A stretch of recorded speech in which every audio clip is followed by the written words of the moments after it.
صلی و نسلم علی رسول الکریم اما بعد بسم اللہ الرحمن الرحیم اللہم صلی علی سیدنا مولانا محمد و آلہ وصحبہ اجمعین۔ اللہ رب العزت کی توفیق سے آج دوسری تراویح ماہ رمضان مبارک کی ہم نے ادا کی اور آج ہمارے 3 جز یعنی 3 پارے اللہ رب العزت کی توفیق سے ہمارے 3 پارے آج کمپلیٹ ہو گئے، مکمل ہو گئے ہیں۔ ہم قرآن مجید کی ان آیات کو ڈسکس کر رہے ہیں اور تفسیر میں ان آیات کو بیان کر رہے ہیں کہ جو یا ایھا الذین آمنوا اے ایمان والو ان کلمات سے سٹارٹ ہوتی ہیں اور وہ قرآن مجید کی 89 آیات ہیں۔ اس میں سے آج جو آیت مبارکہ یہ 2 آیات تقریباً اکٹھی ہیں دونوں، آیت نمبر 94 سورہ المائدہ کی جو کل ہم نے ذکر کی تھی کہ اے ایمان والو جب احرام کی حالت میں ہو تو شکار تمہارے پاس آئے گا تو اللہ رب العزت تمہیں آزمائے گا کہ تم شکار کرتے ہو یا اللہ کے خوف کی وجہ سے اسے چھوڑ دیتے ہو۔ تو یہ آیت مبارکہ کل ہم نے ڈسکس کی ہے۔ اس سے اگلی آیت مبارکہ ہے وہ بھی یا ایھا الذین آمنوا کے ساتھ ہی ہے، اس میں اسی میٹر کو تھوڑا سا زیادہ ڈیٹیل کے ساتھ بیان کیا گیا۔ فرمایا یا ایھا الذین آمنوا لا تقتلوا الصید وانتم حرم، اے ایمان والو حالت احرام میں شکار مت کیا کرو، یعنی کسی شکار کو کسی جانور کو کل نہ کیا کرو۔ وہ believers do not kill any animal while you are in the احرام کی حالت میں اسے قتل نہ کیا کرو، یعنی شکار نہ کیا کرو۔ اب آگے اللہ رب العزت نے اس کی جزا بیان کی، فرمایا ومن قتلہ منکم متعمدا، انٹینشنلی اگر آپ اس کو شکار کرتے ہیں کسی جانور کو مار دیتے ہیں تو فرمایا اس سے ملتا جلتا جو جانور ہوگا، یعنی اس کی جو مالیت ہوگی یا اس کی جو ویلیو ہوگی اس ویلیو کا کوئی ایک جانور آپ کو پھر ذبح کرنا پڑے گا ان جانوروں میں سے جو جانور ذبح کیے جاتے ہیں، مثلا کیٹل میں سے، یعنی آپ شیپ یا گوڈ میں سے کوئی ذبح کریں گے، یا آپ گائے یا بفلوں میں سے کاؤ یا بفلوں میں سے کوئی ذبح کریں گے، یا اونٹ میں سے کوئی ذبح کریں گے، یہ طے ہوگا کہ آپ نے کون سا جانور شکار کیا ہے۔ If you have hunted like a deer اور کوئی چھوٹا جانور شکار کیا ہے تو پھر آپ کیا کریں گے، پھر آپ ذبح کریں گے گوٹ وغیرہ شیپ، اس کو ذبح کریں گے اس کی ویلیو کے مطابق۔ اور اگر آپ کوئی بڑا جانور شکار کرتے ہیں، مثلا آپ نے کسی بڑے جانور کو شکار کیا، جیسے یہ جنگلی بیل ہوتے ہیں یا کوئی اس طرح کا جانور ہے جو بڑے ہوتے ہیں، تو وہ اگر شکار کیا ہے آپ نے تو پھر ڈیفینیٹلی پھر آپ کو اس کے مطابق کاؤ بفلو یا کیمل اس کو سیکریفائس کرنا پڑے گا، ذبح کرنا پڑے گا اللہ کے نام پہ، تو یہ اس کا الٹرنیٹ بن جائے گا۔ تو اللہ رب العزت نے اس کو ڈیٹیل کے ساتھ بیان کیا اور پھر فرمایا کہ یہ تم طے نہیں کرو گے، پرسنلی تم یہ طے نہیں کرو گے کہ میں نے یہ جانور ذبح کیا تو اس کے مقابلے میں یہ کروں گا۔ فرمایا یحکم بہ ذوی عدل منکم، سو 2 جسٹ پیپل، 2 عادل شخص جو ہوں گے جو سمجھدار ہوں وہ یہ طے کریں گے اور وہ اس کو یعنی فائنلائز کریں گے کہ اس کی ویلیو بنتی ہے تو آپ نے اس جانور کو ذبح کرنا ہے، یعنی وہ ڈسکس وہ طے کریں گے۔ وہ پڑھے لکھے سمجھدار علماء بھی ہو سکتے ہیں، اور اگر کسی جگہ جسٹس سسٹم ہے تو ڈیفینیٹلی آپ کسی جگہ جا کے ان سے کنسلٹ کریں گے، اور اسکالرز اور علماء جو ہیں یقیناً ہر جگہ موجود ہوتے ہیں تو ان سے آپ کنسلٹ کریں گے کہ میں نے یہ شکار کیا ہے تو اس صورت میں اس کا کیا ہے کفارہ۔ اور پھر اللہ رب العزت نے فرمایا if you are not able to do the sacrifice, اور یہ جو قربانی آپ نے کرنی ہے اس شکار کے بدلے میں، سو وہ آپ نے یہاں نہیں کرنی، یو ایس اے میں آگے نہیں کرنی یا پاکستان کے انڈیا اپنے ملک میں نہیں کرنی، you have to do it in Mecca کے اندر اس کو کرنا ہے، آپ نے وہیں پہ ذبح کرنا ہے اس کو، اس جانور کو، اور پھر وہ جو مکہ کے فقراء اور وہاں کے مساکین ہوں ان میں تقسیم کر دینی ہے۔ دوسری صورت اللہ رب العزت نے فرمائی او عدل ذالک الصیام، یا اس کے ایول پھر آپ نے روزے رکھنے ہیں، یعنی اس جانور کی جو ویلیو ہے جو آپ نے شکار کیا ہے وہ اس کی ویلیو کو آپ یعنی کنورٹ کریں گے، گوٹ یا شیپ یا جو بھی جانور اس کے الٹرنیٹ بنتا ہے اس میں کنورٹ کریں گے، اور کنورٹ کرنے کے بعد وہ جتنے لوگوں کا کھانا بنتا ہے اس حساب سے پھر آپ، چونکہ 2 وقت کا کھانا جو ہے ایک بندے کا وہ 1 روزہ ہوتا ہے، تو اس حساب سے پھر آپ کریں گے کہ اس کی ویلیو جتنی بنتی ہے اس حساب سے پھر آپ بدلے میں روزے رکھیں گے۔ یہ آج کے زمانے میں بڑا ریئر ہے، پاسبل یعنی بہت مشکل ہے کہ آپ احرام کی حالت میں اور وہاں جا کے شکار کریں، لیکن پھر بھی قرآن مجید میں اصطلاح احکامات موجود ہیں کہ کوئی ایسی سچویشن ہو جائے تو ڈیٹیلز اللہ رب العزت نے دی۔ اور پھر فرمایا لیذوق وبال امری، اور اللہ رب العزت یہ کیوں کر رہا ہے؟ ہو سکتا ہے اللہ رب العزت یہ بھی فرما سکتا تھا کیونکہ فرسٹ ٹائم ہے تو یو آر فارگیون، تمہیں آزاد، تمہیں معاف کرنے پہلی دفعہ اگر ایسا میٹر کرو گے ان دا اسٹیٹ آف احرام، if you do this so you have to do the fasting اور سیکریفائس این اینیمل، اس کے بدلے میں کیوں؟ فرمایا اس لیے کہ you should be aware that in which stage you are, احرام کی حالت میں تمہیں پتہ ہونا چاہیے کہ میں عام حالت میں نہیں ہوں.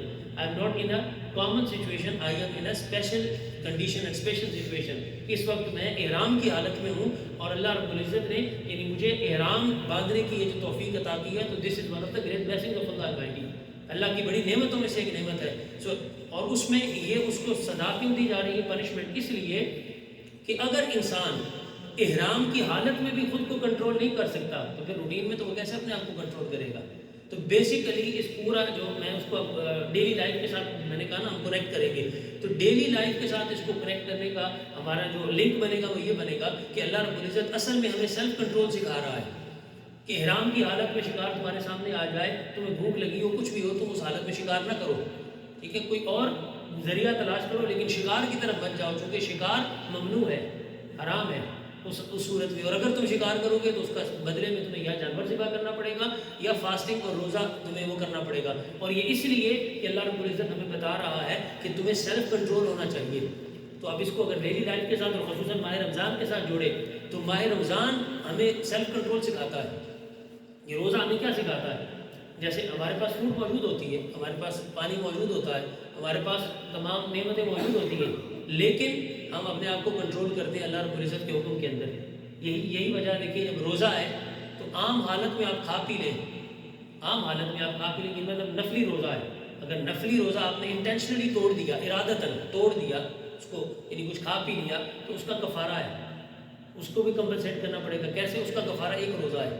لیکن اگر ماہ رمضان کا روزہ آپ نے انٹینشنلی توڑ دیا, so you have to do the fasting of continuous 2 months, 60 days continuous fasting کرنی ہوگی. فرض روزے کا دیکھیے نا, جیسے میں نے کہا کنڈیشن بدلتی ہے تو احکامات بدل جاتے ہیں. انسان نارمل حالت میں تھا, شکار کرنا الاؤڈ تھا, لیکن جب حرم میں داخل ہو گئے اب حرم میں شکار نہیں کر سکتے, حرم پورا وہ سلامتی اور امن ہے. اور اگر آپ حالت احرام میں ہیں تو پھر بھی شکار نہیں کر سکتے. کنڈیشن بدلنے کے ساتھ احکامات بھی بدل گئے. فرمایا اسی طرح عام دنوں میں روزہ رکھا, روزہ بریک کر دیا آپ نے کسی وجہ سے بھی, انٹینشنلی ارادتاً بریک کر دیا, اس کا کیا ہے کفارہ؟ ایک روزہ. نفل فاسٹنگ اگینسٹ ون, اس کا اگینسٹ اس کا الٹرنیٹ کیا ہوگا؟ ایک روزہ رکھنا پڑے گا. لیکن فرض روزہ توڑ دیا انٹینشنلی, ارادتاً, اس کی کچھ ایگزمپشنز ہیں کہ آپ توڑ سکتے ہیں بیماری کی حالت میں یا سفر کی حالت میں, اچانک سفر شروع ہو گیا, اور بہت سے اس میں کنڈیشنز ہیں. لیکن انٹینشنلی بغیر عذر کے, وداؤٹ اینی ایکسکیوز, شرعی ایکسکیوز کے بغیر آپ نے روزہ توڑ دیا, تو پھر ایک روزے کا الٹرنیٹ کیا ہے؟ 60 days کنٹینیوس فاسٹنگ. اور ایسا نہیں ہے کہ آج رکھ لیا پھر ایک چھوڑ کے, نہیں, کنٹینیوس 60 days, اور درمیان میں ایک دن بریک کی, پھر دوبارہ نئے سرے سے شروع کریں. یعنی اللہ رب العزت بتانا یہ چاہتا ہے, ہمیں یہ بتا رہا ہے کہ ون سائڈ اجر ہے روزے کا بہت زیادہ. دیکھیے ہم اعمال جو کرتے ہیں, actions, we perform the actions, so ہم ان کی فضیلت کو تو جانتے ہیں, ہم مانتے ہیں کہ یہ بڑا فضیلت والا عمل ہے. آقا علیہ السلام نے فرمایا حدیث مبارکہ میں روزے کے حوالے سے جو فرمایا کہ ایک روزہ انسان اگر رکھ لے اور اس کو ایک روزے کو صحیح طرح انسان نبھا لے تو اس کے ساری زندگی کے گناہ بخشنے کے لیے ایک روزہ کافی ہو جاتا ہے, اگر پراپرلی اس کی کنڈیشنز کے ساتھ رکھ دیا جائے. غفر له ما تقدم من ذنبه, ساری عمر کے گناہ معاف ہو جائیں گے. all of the past sins will be forgiven, ایک روزہ اگر پراپرلی رکھ لے.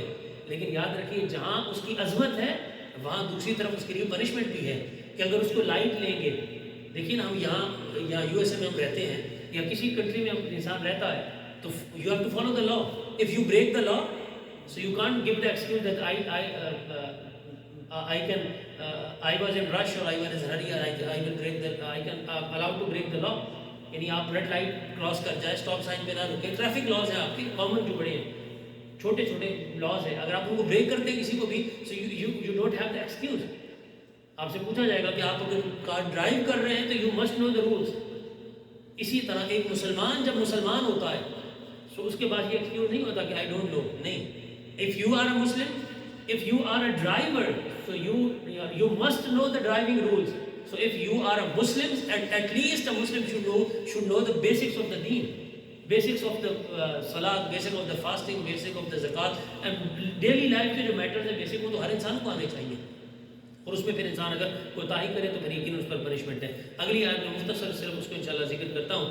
اگلی آیت جو اللہ رب العزت نے ارشاد فرمائی, اور یہ بہت زیادہ توجہ طلب ہے. آقا علیہ السلام کے حوالے سے یہ آیت مبارکہ ارشاد فرمایا سورہ المائدہ ورس نمبر 101, فرمایا یا ایھا الذین آمنوا لا تسألوا عن اشیاء تبد لکم تسؤکم. اے ایمان والو تم ایسی چیزوں کی نسبت سوال مت کرو کہ جن پر قرآن خاموش ہو. O believers, do not ask about those things on which the Quran is quiet. اگر کسی معاملے میں اللہ کے رسول خاموش ہیں، کوائٹ ہیں، قرآن کوائٹ ہے، اس نے کوئی ڈکلیریشن اس کے بارے میں ڈیٹیلز بیان نہیں کی، تو تم اس کی ڈیٹیل میں نہ جاؤ. کیوں؟ فرمایا ان تبد لکم تسؤکم، اس لیے کہ اگر وہ if they are disclosed to you so you will be in trouble. اگر وہ تمہارے لیے اوپن کر دی جائیں، کھول دی جائیں، تو پھر تم تکلیف میں پڑ جاؤ گے. اور پھر فرمایا ان تسألوا عنها حين ينزل القرآن تبد لكم، اور اگر فرمایا تم ان کے بارے میں اس وقت سوال کرو گے جب قرآن نازل کیا جا رہا ہے. When the Quran is being revealed and you are asking the questions at that time, so definitely the wahi is still going on. So Allah will reveal a verse about it and you are bound to now do that. آپ مجبور ہو جائیں گے اس پر عمل کرنے کے لیے. تو پھر فرمایا اللہ رب العزت نے عفا اللہ عنہا، لیکن اللہ تمہارے ساتھ آسانی کا معاملہ کرتا ہے. بہت سی چیزوں کو اللہ رب العزت ارادتاً بیان نہیں کرتا. اب اس کا بیک گراؤنڈ ہے، صرف میں اس کا بیک گراؤنڈ کو آج ختم کرتے ہیں، اس کے بعد آگے ڈیٹیل پہ کل سے انشاءاللہ بات کریں گے. اس کا بیک گراؤنڈ یہ ہے، رسول اللہ علیہ السلام ان کی مجلس میں جب صحابہ کرام بیٹھتے تھے، سو سم ٹائم وہ ایسی چیزیں پوچھ لیتے تھے کہ جن کو پوچھنا ضروری نہیں ہے. اس کی ایک ایگزامپل آپ قرآن مجید سے لے لیں. سورۃ البقرہ، بقرہ مینس کاؤ، تو وہ جو کاؤ کا ایک پورا واقعہ ہے، اللہ رب العزت نے سمپلی موسیٰ علیہ السلام کو کہا تھا کہ ان کو کہیں کہ ایک کاؤ سلاٹر کریں، ایک کاؤ ذبح کریں، ایک گائے کو ذبح کریں. اب اللہ رب العزت کے محبوب حضور صلی اللہ علیہ وسلم نے یہ بھی فرمایا کہ تم سے پہلی امتیں ہلاک ہوئی کثرت سوال کی وجہ سے. وہ جو سوال کرتی جاتی تھی، the more they question from the نبی and رسول، اتنا ان کے لیے مشکل ہوتی چلی جاتی تھی. اللہ نے سمپل آرڈر دیا کہ ایک کاؤ ذبح کریں. ایک قتل ہو گیا تھا، تو اس قتل کو، اس کا ڈسپیوٹ کا فیصلہ کرنے کے لیے اللہ نے فرمایا کہ جسٹ ایک مرڈر کا ڈسپیوٹ تھا، تو اس کے لیے فرمایا کاؤ سلاٹر کریں، ذبح کریں. سمپل اللہ نے فرمایا کاؤ ذبح کرو. وہ آگے پوچھنے لگے اس کی ایج کیا ہونی چاہیے. اچھا پھر پوچھنے لگے اس کا کلر کیا ہونا چاہیے، یعنی اس کی کوالٹیز پوچھنے لگے. اب اللہ رب العزت ایک ایک چیز بتاتا گیا. اس ایج کی ہونی چاہیے، یعنی بہت زیادہ اولڈ ایج کی بھی نہ ہو اور بالکل یعنی چھوٹی عمر کی بھی نہ ہو وہ کاؤ. پھر وہ بھی فیمیل. پھر یہ بھی بتا دیا، انہوں نے پوچھا کلر مالو ان کا، اس کا کلر کیا ہونا چاہیے. فرمایا اب اور اسپیسیفائی کر دیا، فرمایا تمہارا اس کا یلو کلر ہونا چاہیے، صفراء فاقع لون ہوا، اور ایسا ہونا چاہیے کہ دیکھنے والے کو دور سے اٹریکشن اس کے اندر فیل ہو. وہ ایک ایک سوال کرتے گئے. پھر فرمایا اس کو ہل نہ چلاتی ہو، کسی جگہ اسے کام نہ لیا گیا ہو، آزاد ہو جب سے پیدا ہوئی ہو اس وقت سے. تو یہ کوالٹیز اللہ بتاتا، وہ پوچھتے گئے، اللہ بتاتا گیا، اور وہ اپنے آپ کو مشکل میں ڈالتے چلے گئے. اگر سمپل کوئی کاؤ لے کے ذبح کر دیتے تو آسانی ہو جاتی. یہی میٹر اللہ رب العزت نے فرمایا حضور صلی اللہ علیہ وسلم کی لائف میں تو اسی طرح تھا. ایک ایگزامپل صرف دیتے ہیں آقا علیہ السلام کی لائف کی، کہ ایک دن آقا علیہ السلام نے ارشاد فرمایا، آیت مبارکہ تلاوت کی، سورہ آل عمران کی آگے ہم جو تلاوت کر رہے ہیں، کل آئے گی سورہ آیت مبارکہ. فرمایا وَلِلَّهِ عَلَى النَّاسِ حِجُّ الْبَيْتِ مَنِ اسْتَطَاعَ إِلَيْهِ سَبِيلًا. This is the right of Allah Almighty, that a person who has the capacity, financial and physical capacity, he should do he should go to Makkah and perform the Hajj. اللہ کا حق ہے کہ جس کے پاس استطاعت ہو مالی اور جسمانی، وہ جا سکتا ہو تو وہ جا کے اللہ کے گھر کا حج کرے. یہ آیت نازل ہوئی، حضور صلی اللہ علیہ وسلم نے صحابہ کرام کو بتائی، یہ آیت پڑھ کے تلاوت کی. ابھی آقا علیہ السلام نے یہ آیت تلاوت کی تھی اور he was still continuing his talk. آقا علیہ السلام کی گفتگو چل رہی تھی. درمیان میں ایک شخص کے بیدوین ہوتے تھے، عرب آئے ہوتے تھے، تو ابھی نئے نئے مسلمان ہوئے تھے، مینرز ایٹیکیٹس ابھی نہیں تھے. تو درمیان میں ایک شخص بول پڑا، افی کل عام یا رسول اللہ. یہ صحیح بخاری مسلم کی حدیث ہے، یا رسول اللہ we have to do the Hajj every year. رسول اللہ علیہ وسلم نے kept quiet. آپ خاموش ہو گئے، آپ نے جواب نہیں دیا. اس نے سمجھا کہ شاید آقا علیہ السلام نے سنا نہیں ہے، کیونکہ درمیان میں انٹرپٹ کیا نا، حضور خاموش ہو گئے. اس نے پھر دوبارہ کہا افی کل عام یا رسول اللہ. تیسری دفعہ پھر پوچھا افی کل عام یا رسول اللہ، یعنی یہ بتانے کے لیے کہ شاید آپ نے سنا نہیں. I am asking that we have to perform the Hajj every year. آقا علیہ السلام خاموش رہے. اب خاموش رہنے کے بعد تھوڑی دیر کے بعد آقا علیہ السلام پھر اپنی گفتگو کنٹینیو کی، اس طرف نہیں گئے. اور بات کرنے کے بعد پھر پوچھا where is that person who was asking the question. انہوں نے کہا یا رسول اللہ میں نے سوال کیا تھا. تو آقا علیہ السلام نے فرمایا لو کنت نعم، اگر میں کہہ دیتا کہ ہاں، تو اللہ نے تو زندگی میں ایک مرتبہ فرض کیا تھا نا، ونس ان اے لائف، لیکن میری زبان سے تمہارے سوال پر نکل جاتا ہاں، تو پھر ہر سال تم پر حج کرنا فرض ہو جاتا. And you don't have the capacity to do that every year. تو پھر ہر سال کہاں کر سکتے ہو.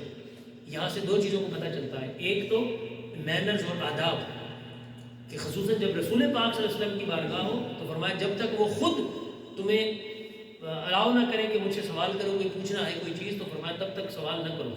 اور دوسری چیز کیا، یہاں سے حضور صلی اللہ علیہ وسلم کی اتھارٹی اور اختیار کا بھی پتہ چلتا ہے. رسول اللہ صلی اللہ علیہ وسلم is not only the one who interpret the شریعہ. حضور صرف ہمیں شریعت بتاتے نہیں ہیں، حضور شریعت بناتے بھی ہیں. اللہ رب العزت has given this status to رسول اللہ صلی اللہ علیہ وسلم that he convey the sharia and he makes the sharia. Because from this hadith رسول اللہ صلی اللہ علیہ وسلم said لو قلت نعم if I have said yes، اگر میں ہاں کہہ دیتا تو ہر سال واجب ہو جاتا. کوئی آقا صاحب فرما رہے کہ اللہ نے زندگی میں ایک مرتبہ فرض کیا تھا لیکن میری زبان سے نکل جاتا، پھر وہی شریعت بن جاتا، پھر وہی دین بن جاتا. تو یہ ہے آقا علیہ الصلوۃ والسلام کی عظمت. اور آقا علیہ الصلوۃ والسلام آگے بھی اس میں کچھ اور واقعات ہیں انشاءاللہ تعالیٰ ہم اس کو ڈسکس کریں گے کہ کس کس قسم کے سوالات آقا علیہ السلام سے ہوئے جب یہ آیت مبارکہ نازل ہوئی، کیوں نازل ہوئی، اور اس سے ہمیں ڈیلی لائف میں کیا سبق ملتا ہے. اللہ رب العزت کی بارگاہ میں دعا اور التجا ہے کہ آلریڈی ہم بڑے کمزور ہیں، we already so much week. جو ہمارے اوپر احکامات ہیں ہم تو انہیں فلفل نہیں کر سکتے، بجائے اس کے کہ ہم زیادہ اور قریدیں، تو جتنا قریدتے چلے جائیں گے اتنا ہمارے لیے اور مشکل ہوتی چلی جائے گی. اللہ نے شریعت کو ایزی اور آسان رکھا ہے، تو بیسکس ہر شخص کو پتہ ہونی چاہیے. ہاں، اور پھر اس کے بارے میں اگر شریعت سے متعلق کچھ امور ہیں تو پھر آپ اس کے بارے میں سوال کر سکتے ہیں. ادروائز جو ان کنسرن چیزیں ہیں ان کی ڈیپتھ میں نہ جائیں، اس میں اپنا ٹائم ویسٹ نہ کریں. جو اپنی زندگی سے ریلیٹڈ ہیں ان کے بارے میں پڑھیں، سمجھیں، اور علماء جو ہیں ان سے تعلق رکھیں کہ انشاءاللہ اللہ رب العزت دنیا آخرت میں خیر فرمائے گا. السلام علیکم ورحمۃ اللہ وبرکاتہ. وما علینا الا البلاغ المبین.